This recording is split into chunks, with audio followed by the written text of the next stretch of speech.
and counting, time remaining. Buffalo trailing by 4.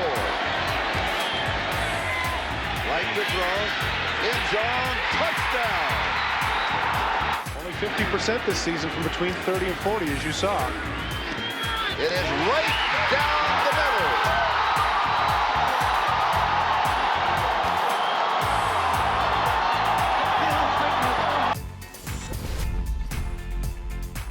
That was January 1993, one of the great moments in NFL history, playoff or otherwise, down 35-3. The Bills come back and win, led by a quarterback who did not start a single game the entire regular season. So he can relate to what Jarrett Stidham is dealing with. Frank Reich joins us now. Also a fairly accomplished coach. You know, beyond what he did that day in January of 1993, he's done okay for himself, and he's with us now. Coach, good to see you. Hey, good to be with you guys. Thanks for having me on. So let's start right where we were. We go back to 1993. Frank Reich comes in. Bills fans are thinking, that's it. It's done. It's another year without a shot at a Super Bowl. How do you get yourself, when you're called upon in that moment, when you haven't started a regular season game, when you're the backup and everything is riding on your shoulders, how do you get yourself in that right space where you can go out there and pull off a victory? Well, no doubt. Yeah, you're exactly right, Mike. It's over. We had been to 2 Super Bowls. Jim Kelly gets hurt against the Oilers. And, of course, what you don't show there is the week before we played the Oilers in the last regular season game. And I came in and played most of that game and didn't play very well, and they pounded us. So, nonetheless, for me, and I really think this is the same for Jarrett. I really do. Everybody's talking about you got to go in there with confidence. But to me, what elevated my game was the confidence that the team had in me, the confidence that Marv Levy had in me. And, Bruce Smith coming up to me and saying, Frank, just play your game. We got your back. Andre Reed saying to me, Frank, just put it anywhere near me. I got it. I'm open all the time. Thurman Thomas or Kenny Davis saying, hey, if it's too high, check to a run. We're going to gain 5+ yards. Marv Levy just continually pushing that confidence that he had. Hey, we're not changing anything. You play your game. And it really freed me up. And wow. It was a lot of fun. That was going to be my question, right? Did you feel a lull in the locker room that week where they're like, oh, man, we like Frank, but he's not Jim Kelly, and I'm not trying to be disrespectful to you. We know how awesome Jim Kelly was as a Hall of Fame player. But since you answered that, all right, so how about you for yourself in that game, right? When did you start to feel comfortable, right? Because that's the big thing. I've been a backup quarterback. You get thrown in. It's not easy. Sometimes that first game you get in there, you don't feel comfortable at all. When did it start to kind of feel like, okay, I'm in the rhythm of the football game again? Obviously in that game, not till the second half. Yeah, but, right. But also we played the next game in Pittsburgh and at Pittsburgh, and we played good from start to finish, and I played good from start to finish. So I think the big sometimes misnomer, everybody thought when I was going in, the offense was going to dramatically change. And it didn't. And that's what I think people didn't understand. We were going to run our offense, call our plays, and I think that's what Coach Payton's going to do. Right. Listen, Jarrett, he couldn't have a better head coach and play caller to walk him through this. He's among the best. And I think that Coach Payton, I think Sean's going to call it aggressive. I do. I don't think he's sure. Is he going to come out there and give him some completion plays early? Yeah, let's throw a little screen here, dump it here, something quick game right here. But I'd be shocked. I'd be shocked if we didn't see in that first drive some kind of play action that's pushing the ball down the field on a naked or on a deep over, wanting to get a shot of energy, because he's got confidence in this guy. And the way he came out, I mean, like everybody else, I was taken back. What's the head coach doing coming back for a second press conference after the game? Is he trying to be a nice guy and give everybody an injury report? That wasn't being a nice guy. He was doing what everybody said he was doing. He's shooting confidence into that quarterback, into that team, and well played by him. And I think the way he's going to call it is going to be more aggressive than what people think. Well, and the reality is Jarrett Stidham's been in that system with Sean Payton for 3 years. And No doubt. Payton believes in him. And Look, nothing against Bo Nix, but we're not talking about Peyton Manning, Tom Brady, Aaron Rodgers. We're talking about Bo Nix, who's early in his career, who could become a short-list franchise quarterback. But, yeah, I just think this idea that you write off the Broncos because they aren't going to have Bo Nix and they're down to Jarrett Stidham, I think that's a mistake, and I think it plays right into the Broncos' hands, Coach, because now they can adopt this mindset of, let's go prove everyone wrong. No doubt. I think like rather than Sims was saying, like in the locker room, there's no law. And I think we know this. We all know this. Is there's no law. In fact, it's the exact opposite. This is a chance for everybody else to shine. Like back in the days in Buffalo, it was Jim Kelly's team. So when he got hurt, this was a chance for everybody to kind of step up. And I think the other thing in Denver's favor, right? I mean, is they're the number 1 seed. Yeah. I mean, this is a good football team. This is a well-coached team. They got a great defense. So you're going in there with a lot of confidence. I think the biggest factor is, I think the biggest challenge for Jarrett Stidham is Mike Vrabel. He's the one guy. Like if I was having to call the winner of this game, like every part of my soul would want to say, I think Denver's going to win. I could see myself in that role, watching Jarrett, his interviews. Man, he's just so calm and poised. He's going to be himself. He knows what he's got to do. It all seems right to me. But then you got Mike Vrabel, who I happen to think is, game day coach. I just don't think there's many better. Defensively, how good they are. Drake May's having a great year.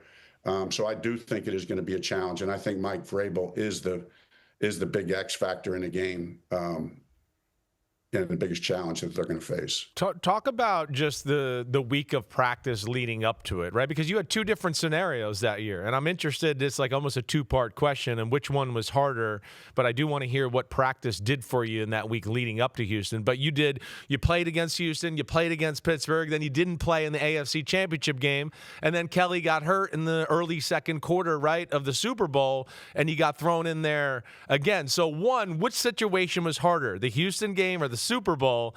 And then 2, tell us what practice does do for you, if you don't mind. Yeah, no doubt. Appreciate you asking the question, because that's just it. Everybody felt like a backup quarterback. It's hard coming off the bench. Yeah. Give me the reps. Let me be the starter. Let me take control. Right. Everybody thinks you're the backup, but like you hear every backup say, hey, we prepare like we're the starter. And when we get the reps as the number 1, guess what happens? The beast is unleashed. I mean, you've been holding it back. You've been getting yourself ready for this moment. You take over, and it becomes your team. Right. And it takes on your personality. You have to believe that. You have to play like that. And I think that's what Jarrett will do. And so the reps are critical. You feel in complete control. You work out the kinks with the receivers that you want to work out. And it's a confidence builder. You have confidence in yourself. You've been tearing the defense apart in scout team for the whole year, but there's nothing like running your plays with your guys and running the game plan stuff that is going to put points on the board and help you get to the Super Bowl. You dealt with Mike Vrabel head-to-head in the AFC South twice per year during your time with the Colts. What exactly is that challenge? How is that different from the other coaches out there when you know that Vrabel is going to be the guy on the other sideline? Man, that guy is good. I mean, he's just so physically, mentally tough, and that team takes on his personality. Situational football, there's no one better. He's as good as they are situationally. Not just, the whole game, managing the whole game. He's as good as they are. Peyton's awesome as well, obviously. He's an elite coach. But Vrabel just has a special thing to him, I think, that separates him from a lot of people. And I have a lot of respect. I think Sean Payton's one of the best ever, really. His record proves that. But I just would have a hard time betting against Vrabel. Yeah, I hear you. He does. He's a game plan specific coach. I think that's what you're talking about, right? You don't know what you're going to get. All right, so let's flip it to Frank Reich, the coach now. Because oddly enough, your story is that now not only did you save a team and help them get to the Super Bowl, you had to be a coach of a similar situation with Nick Foles and what he had to do taking over for Carson Wentz. As a coach, leading up to the playoffs and all the big games that you had to deal with, what are you beating into the player's brain a little bit to get him ready to get him confident and thinking he can play his best football in some of these big moments? Yeah, exactly what Coach Payton's doing, just instilling confidence. And, with Nick was naturally a very confident player and obviously a unique situation. So did we change dramatically what we were doing? No. But did we alter it slightly? Yeah, we went back and we watched a bunch of his film when he had that epic year with Chip Kelly. Right. And, we pulled out 3 or 4 concepts that were his favorite concepts that we had versions of, but, wow. Maybe tweaked them a little bit. And, you just instill confidence in him. But again, you give him the reps.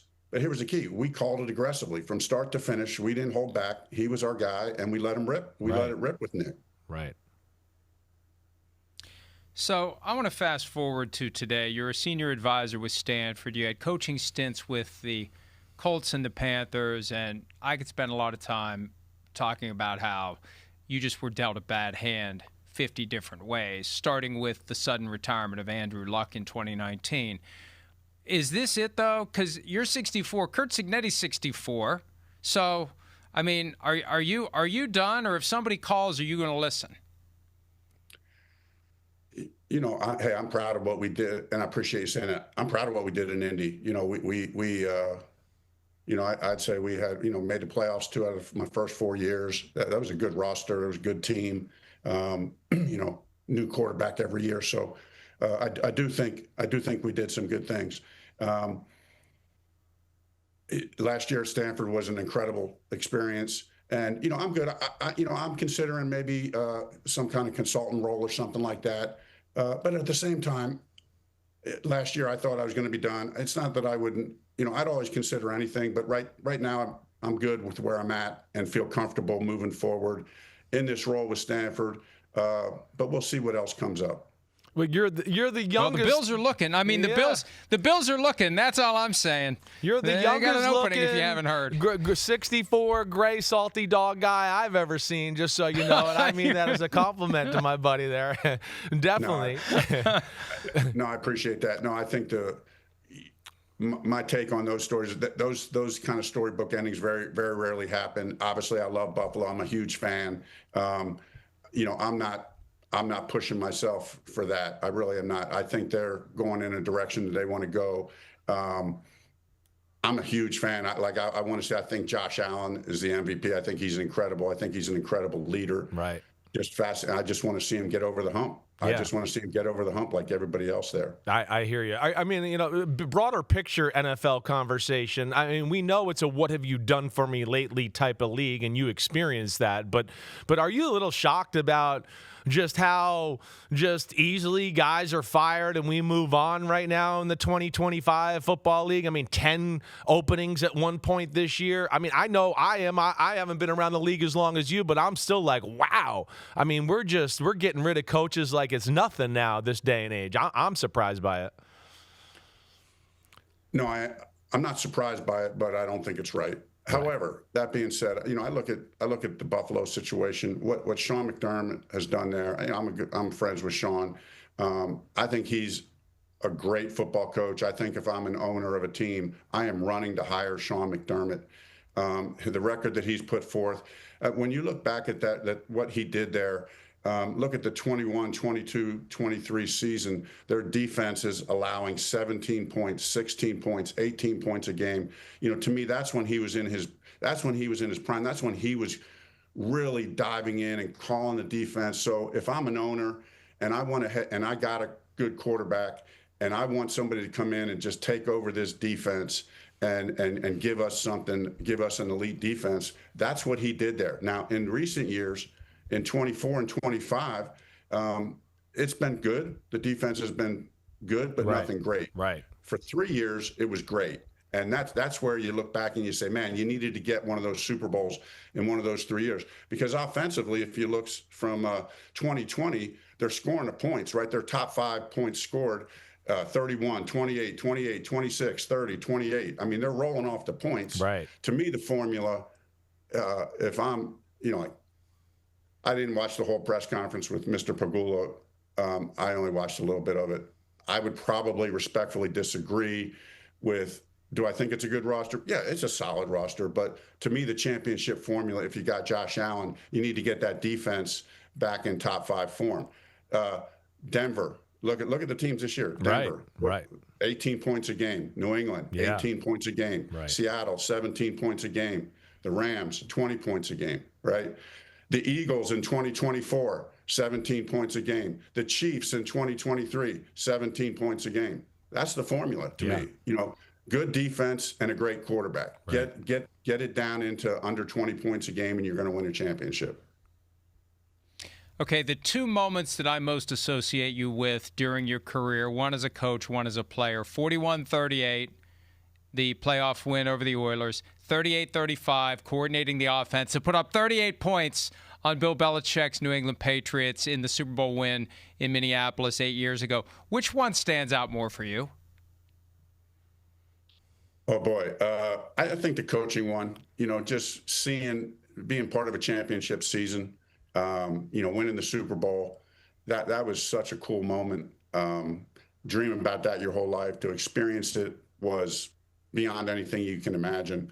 That is that brotherhood. It's that brotherhood with those guys. Say, we did it, man. We were the best in the world. And the way we did it, you talk about great, the defense that year, Howie and Doug and Schwartz, we gave up, I think, 17 points a game that year on defense. Obviously, offensively, Carson had an epic season, and then Foles comes in and cleans it off. So it was just a complete team victory. That was pretty cool to be a part of. Did you feel like... Oh, sorry.